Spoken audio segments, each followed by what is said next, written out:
অভিষেক ব্যানার্জির বিরুদ্ধে এফআইআর এর হুঁশিয়ারি দিলেন বিরোধী দলনেতা শুভেন্দু অধিকারী। সোনাচূড়া গোপালনগরে গন্ডগোল পাকানোর উঠল অভিযোগ। প্রচারে প্রায় শেষ লগ্নে এসে তমলুক লোকসভা কেন্দ্রের বিভিন্ন জায়গায় অপ্রীতিকর ঘটনা ঘটতে শুরু করেছে। ক্রমশ উত্তপ্ত হয়ে উঠছে পশ্চিমবঙ্গের ভোট রাজনীতি। এরই মাঝে চাঞ্চল্যকর দাবি করলেন বিরোধী দলনেতা শুভেন্দু অধিকারী। তিনি বলেন, ভারতের সর্বোচ্চ শান্তিপূর্ণ নির্বাচন হয়, একমাত্র ব্যতিক্রম পশ্চিমবঙ্গ। এখানে হারবে জেনে শাসক দল অশান্তি পাকাচ্ছে। তিনি দাবি করেন, পশ্চিমবঙ্গতেই একমাত্র ভোটের সময় অশান্তি হয়। উল্লেখ্য, চতুর্থ দফা থেকেই বাংলায় ভোট রাজনীতি উত্তপ্ত হয়ে উঠেছে। পঞ্চম দফার ভোটে প্রচুর অভিযোগ লিপিবদ্ধ হয়েছে। আর ষষ্ঠ দফার ভোটের আগে তমলুক লোকসভার অন্তর্গত নন্দীগ্রাম উত্তেজনায় ফুটছে। পরিস্থিতি নিয়ন্ত্রণে আনতে পুলিশকে নামতে হয়েছে। রাজ্যের বিরোধী দলনেতার দাবি, মমতা ব্যানার্জির ভাইপো উস্কানি দিচ্ছে। শুভেন্দুর ভাষায় বুধবার তিনি বলে গেছেন, সোনাচূড়া গোপালনগর সহ ৮০টি বুথে অনেককে ধমকেছেন।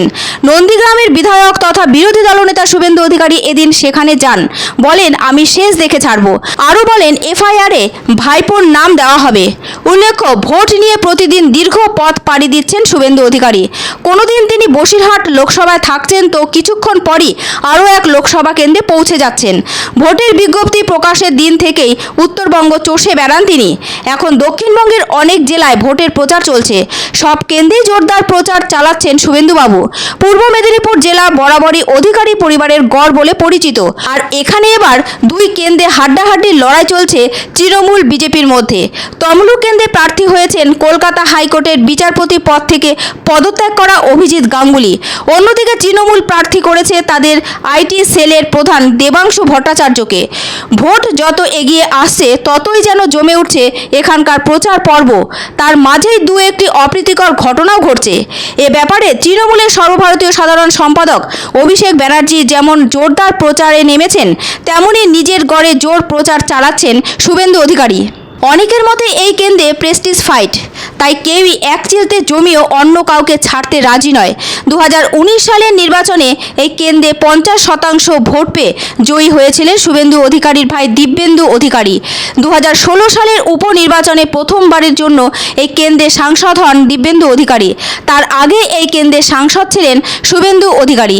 2009 সালে শুভেন্দু অধিকারী 56% ভোট পেয়ে শক্তিশালী বাম প্রার্থী লক্ষণ শেঠকে হারিয়ে দিয়ে চমক দিয়েছিলেন। তার আগে তিনবারের সাংসদ ছিলেন লক্ষণ শেঠ। এবার এই কেন্দ্রে অভিজিৎ গঙ্গোপাধ্যায় বিজেপি প্রার্থী হিসেবে প্রতিদ্বন্দ্বিতা করছেন। তৃণমূল প্রার্থী হিসেবে রয়েছেন দেবাংশু ভট্টাচার্য। সিপিএম প্রার্থী হিসেবে লড়াই করছেন আইনজীবী সায়ন ব্যানার্জি। অনেকেই মনে করছেন এই কেন্দ্রে নির্ণায়ক ভূমিকা নেবেন সায়ন ব্যানার্জি। তিনি যে দলের ভোটে ভাগ বসাবেন সেই দল ভোট রাজনীতিতে পিছিয়ে পড়তে পারে। আগামী 25শে মে ভোট রয়েছে তমলুক কেন্দ্রে। তার আগে সবাই ব্যস্ত জোর প্রচারে। মমতা ব্যানার্জির ভাইপোর উস্কানিতে উনি গতকাল বলে গেছিলেন সোনাচূড়া গোকুলনগর ৮০টি বুথে অনেকে ধমকাচ্ছেন। ভাইপোর উস্কানিত হচ্ছে। এফআইআরে আমরা ওর পরিবার ওর নাম দিচ্ছি।